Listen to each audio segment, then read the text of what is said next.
Right మొత్తం మీద జూబ్లీహిల్స్ నియోజకవర్గానికి జరుగుతున్నటువంటి ఉప ఎన్నిక పోలింగ్ మాత్రం కాస్త మందకొడిగానే సాగుతోంది. ఉదయం 9 గంటలకి వరకు చూస్తే 9.2% మాత్రమే పోలింగ్ నమోదైంది. ఆ తర్వాత ఉదయం 11 గంటల వరకు చూస్తే 20.75% కాస్త పోలింగ్ పర్సంటేజ్ పెరిగింది.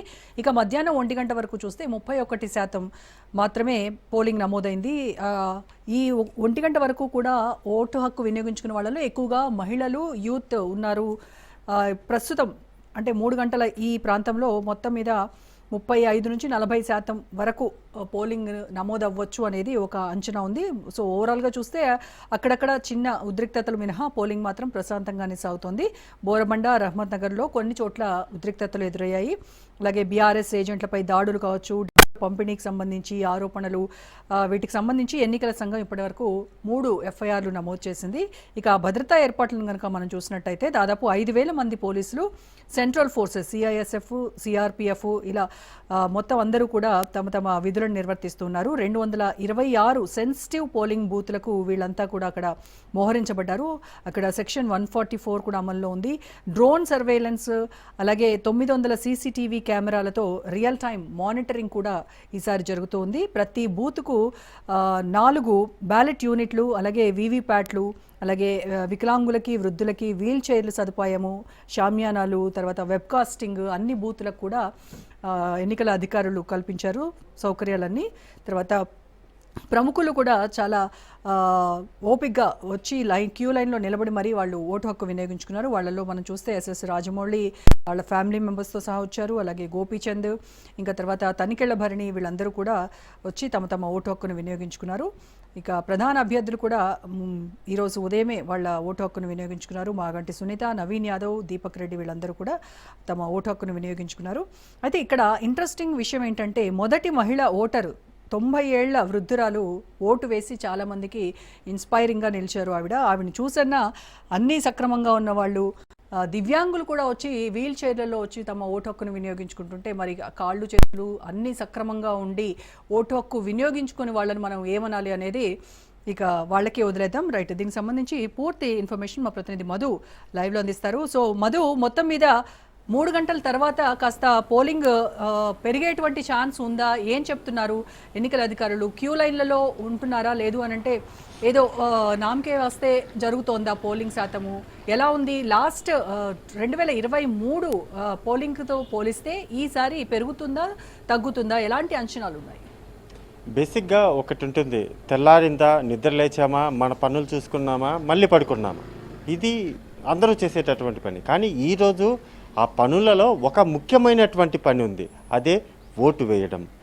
భారత రాజ్యాంగం మనకి ఇచ్చినటువంటి ఓటు హక్కు ఏదైతే ఉందో ఆ ఓటు హక్కు వినియోగించుకోవడానికి, ఓటు హక్కు ఎవరైతే వేయడానికి పోలింగ్ బూతుల దగ్గరికి వస్తారో వాళ్ళ కోసం అధికారులందరూ కూడా కలిసి ఇన్ని ఏర్పాట్లు చేస్తే ఆ ఏర్పాట్లన్నింటిని కూడా పక్కన పెట్టేసి మధ్యాహ్నం 3 గంటలు అవుతున్నా సరే కనీసం 40% కూడా ఓటింగ్ పర్సంటేజ్ పెరగలేదు అంటే డెఫినెట్గా కూడా నిర్లక్ష్యం.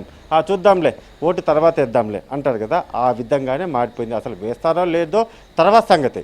కానీ ఇప్పటి వరకు అంటే ఆల్మోస్ట్ 3 అవర్స్, ఇంకొక 3 అవర్స్ మాత్రమే ఉంది. ఇంకా 3 అవర్స్లో ఎన్నికలు కూడా కంప్లీట్ అయిపోతే ఓటింగ్ అంతా కూడా కంప్లీట్ అయిపోతుంది. మరి ఇప్పటికీ కూడా కదులుతారా అంటే కదిలే ప్రసక్తి లేదు అనేది అర్థమైపోతుంది. మార్నింగ్ మాత్రం అంటే ఈరోజు మార్నింగ్ నుంచి చూసుకుంటే మాత్రము పర్సంటేజ్ నమోదవుతున్నటువంటి పర్సంటేజ్ ఏదైతే ఉందో అది చూసిన తర్వాత మినిమం ఎంత లేదంగానే 60 వరకు వెళ్తుంది అయితే అందరూ అనుకున్నారు. కానీ 60 కాదు కదా, అందులో 0.5% ఇప్పుడు చూసుకుంటే 30 మాత్రమే దాటింది. 40 కూడా వెళ్ళలేదు ఇప్పటి వరకు కూడా. మరి 40 దాటినా కానీ మ్యాక్సిమం అంటే ఒక 40-45 వరకు వచ్చి ఆగిపోయే అవకాశం, అంతకంటే మించి ఓటింగ్ శాతం నమోదే అవకాశాలు అయితే చాలా తక్కువగానే కనిపిస్తున్న రోజే. ఇక్కడ ఒకటి కీలకమైనటువంటి విషయాలంటే చెదురుముదురు సంఘటనలు తప్ప, అంటే పెద్ద స్థాయిలో చెప్పుకోదగ్గ స్థాయిలో అయితే ఘర్షణలు కావచ్చు లేకపోతే గొడవలు ఏమి కానీ జరగలేదు. కానీ చిన్న చిన్న సంఘటనలు మాత్రం అక్కడక్కడ చేసుకున్నాయి.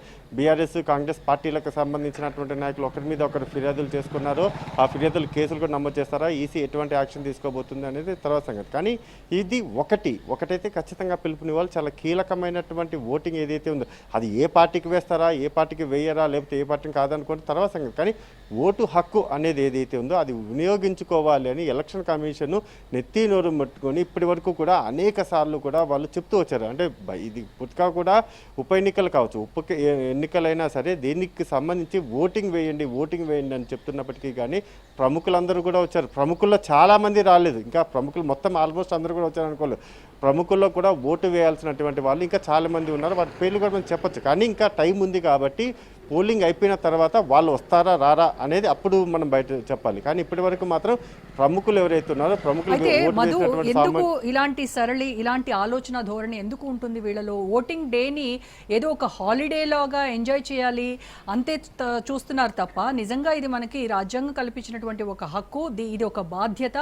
మనం ప్రభుత్వంలో భాగస్వామ్యం అవ్వాలి, మనల్ని పాలించే వాళ్ళని మనమే ఎన్నుకునేటువంటి హక్కు ఈ ఓటింగ్ వల్ల ఉంది అనేటువంటి ధోరణిలో ఈరోజు యూత్ కూడా లేకపోవడం నిజంగా విచారకరం. సో ఎందుకు ఇలాంటి ట్రెండ్ ఎందుకు కొనసాగుతోంది?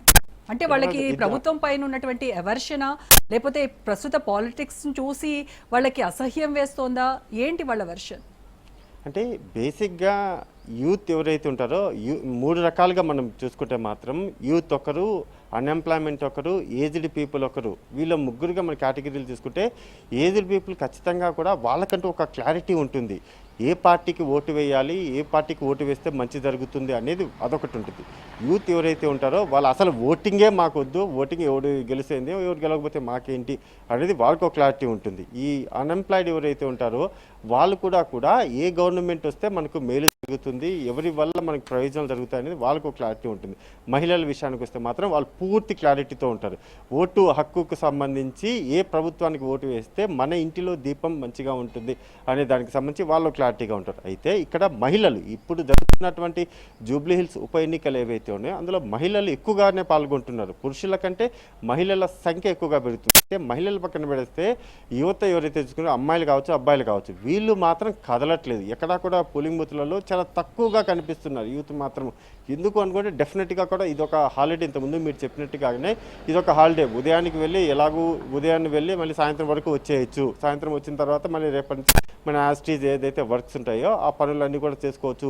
ఓటింగ్ తర్వాత మనం వేసినా ఏకమైనా గెలిచేవాడు గెలుస్తాడు, ఇదే మెంటాలిటీ, ఇదే కామన్ మ్యాన్గా ఆలోచించేటటువంటి యూత్ ఎవరైతే ఉంటారో మన ఓటు మనకేం అవసరం, మనం వేసినా వేయకపోయినా వాళ్ళు వేసేసుకుంటారులే, మన ఓటు వెళ్ళినా కానీ మనకి పెద్ద ప్రయోజనం, ఇటువంటి అంటే యూజ్లెస్ వర్డ్స్ ఏవైతే ఉంటాయో అదంతా కూడా వాళ్ళంతటా వాళ్ళు ఊహించుకోవడం. వాళ్ళంతటా వాళ్ళే మనం ఓటు వేసినా కానీ అక్కడ మేము ఒరిగేది ఉందో, మన ఒక్క ఓటు వల్ల గెలిచేది ఉందో అంటే ఎస్, ఒక్క ఓటుతో గెలిచినటువంటి సందర్భాలు ఎమ్మెల్యేలు చాలా మంది ఉన్నారు. మరి అవి కూడా ఇప్పుడు క్యాలిక్యులేట్ చేయాలి. మరి ఇంకొక విషయం ఏంటంటే ఇప్పుడే మనకి అందుతున్న సమాచారం ప్రకారము దాసోజు శ్రవణ్ అక్కడ ఉన్నటువంటి పోలీసులతో, అక్కడ ఉన్నటువంటి ఏజెంట్స్ తో కాస్త వాగ్వాదానికి దిగారు. షేక్పేట్లో ఆధార్ కార్డు లేకుండా రిగ్గింగ్ కి పాల్పడుతున్నారు కొందరు వ్యక్తులు చొరబడి అనేటువంటిది అక్కడ వాగ్వాదం జరుగుతూ ఉంది. సో ఏంటి దానికి అప్డేట్స్? నాన్ లోకల్ మెయిన్గా కూడా ఎలక్షన్ జరిగేటటువంటి ప్లేస్ ఏదైతే ఉంటుందో ఆ ప్లేస్ లోపలికి నాన్ లోకల్ అనే వారు ఎవరైతే వాళ్ళు అసలు రాకూడదు, అందులో ఎటువంటి డౌట్ లేదు. కానీ ఇప్పుడు మార్నింగ్ నుంచి చూసుకుంటే మాత్రము నాన్ లోకల్ వచ్చారు, ఎమ్మెల్సీ వచ్చారు, నాయకు వచ్చాడు అంటూ కూడా అక్కడ హంగామా జరగడం, ఆయన మీడియా ప్రతినిధుల మీద కూడా అటాక్ చేసేటటువంటి ప్రయత్నం జరగడం, ఇవన్నీ కూడా చూస్తూ ఉంటే నాన్ లోకల్ రావడం వల్ల కొన్ని ఘర్షణలు అయితే ఉదయం నుంచి జరిగాయి. నాన్ లోకల్ రావడం వల్ల వాళ్ళు ప్రచారం చేస్తున్నారు, తమ పార్టీకే ఓటు వేయాలని డబ్బులు పంచుతూ పట్టుబట్టారు. ఇవన్నీ కూడా వస్తూ ఉన్న నేపథ్యంలోనే ప్రస్తుతం కనుక కూడా సాయంత్రం వరకు ఇప్పుడు ఏదైతే చాలా సైలెంట్గా ఇప్పుడు కనబడుతుందో సాయంత్రం వరకు ఇంకా పీక్కి వెళ్ళే అవకాశం ఉంది. ఎందుకంటే అదే చాలా కీలకం. ఓటర్లు 5 గంటలు 6 గంటల వరకు కూడా లాస్ట్ టైం ఉంది కాబట్టి 6 గంటల లోపు అంటే 4 నుంచి 6 వరకు ఈ 2 అవర్స్ ఏదైతే ఉందో ఆ 2 అవర్సే చాలా పీక్ టైం. అప్పుడు పడేటటువంటి ఓట్లు డెఫినెట్గా గెలుపు ఓటముల మీద ఎఫెక్ట్ చూపిస్తాయి. కాబట్టి ఈ 2 గంటల పాటు 4 గంటల నుంచి 6 గంటల వరకు కూడా ఓటర్లను తరలించే ప్రక్రియ మొదలవుతుంది. వాళ్ళని ఇళ్లలోంచి తీసుకొని రావడం జరుగుతుంది. ప్రలోభ పెట్టడమా, డబ్బులు ఇవ్వడమా, భయపెట్టడమా, సంథింగ్ ఏదైనా సరే ఈ 2 గంటలు 4 నుంచి 6 గంటల వరకు జరిగేటటువంటి ఓటింగ్ ప్రక్రియలో అత్యంత కీలకమైనటువంటి పరిణామాలే చోటు చేసుకోబోతున్నాయి. ఇప్పటికే